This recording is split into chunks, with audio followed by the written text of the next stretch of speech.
Kwek-kwek student? Ano no? Medtech student. Medtech! Anong eskwelahan yung nag-o-offer ng kwek-kwek course? Ayaw nyo nang mabait, pero pag niloloko kayo, Baka kasi ayaw nyo mabait din sila. naman. Uy! Humugot ang ating Chinita Princess, mga kachika. Kasi siguro na-trigger siya doon sa sinabi.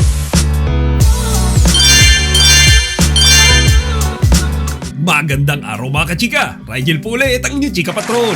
Bago tayo magsimula mga kachika, inaanyayahan ko muna kayong mag-subscribe dito sa ating munting channel para palagi kayong updated sa mga latest at nagde-trending na mga showbiz balita. Sa segment nila ngayong araw na especially for you sa It's Showtime, talaga namang pinaliguan ng pang-aasar neto ni Meme Vice Ganda ang ating Chinita Princess na si Kim Chiu. Dahil bukod pa sa naging content ko kanina mga kachika kung saan inasar nila si Kimi kung sino ba talaga ang nakipaghiwalay, meron na naman silang napansin kay Kimi mga kachika kaya agad na naman nila itong pinagtripan. Ayon kasi kay Meme Vice mga kachika ay tila lutang at nawawala daw sa sarili si Kimi. Ang sabi niya nga mga kachika wala daw talaga si Kimi ngayong araw sa It's Showtime. Kumbaga physically lang siya nandun mga kachika pero yung utak niya parang nasa ibang mundo. Ngayon mga kachika, panoorin nyo tong mga eksena na to para malaman nyo kung bakit nga ba nasabi yan ni Meme Vice kay Kimi. Santulan Malabon.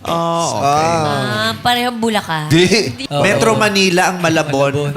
Ang Bulacan nasa Northern Pansit pala Luzon. yun. Pansit to. Pansit pala yun. Teka, sa Malabon. Bulacan ka din.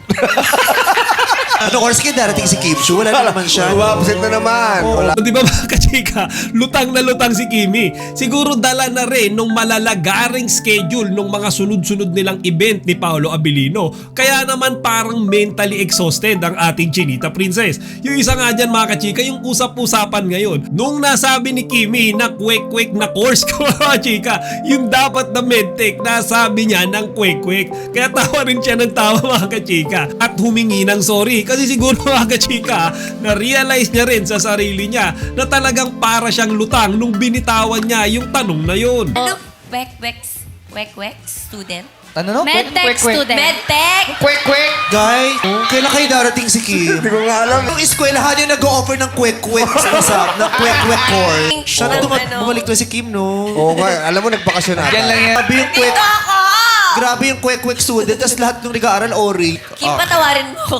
At matapos nga nung tawanan na yan, merong isa pang eksena dyan kung saan humugot ang ating Chinita Princess mga kachika.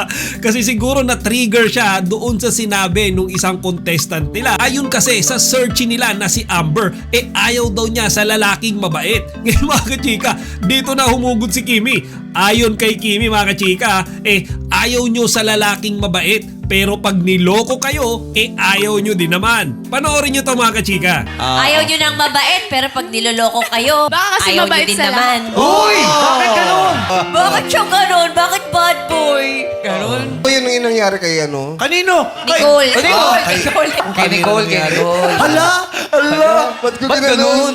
Tawa na nga ako ng tawa mga kachika pagkatapos ko mapanood yung eksena na yan. Lalo na sa pangunguna ni Vice Ganda na talaga namang gumatong pa sa pang-aasar kay Kimi. Kaya sigurado ako mga kachika ngayong araw nanakit ang tiyan ng mga madlang people. Dahil nga sa mga biro ang ginawa na iyan nila Vice, Jong, Vong at ni Kimi. Yan mga chika, ang dami nga nagko-comment na It's Showtime daw. Kapag present si Meme Vice at si Kimi, kumpleto na kaagad ang araw nila. At agree naman ako doon mga kachika, kasi nakatawa dito.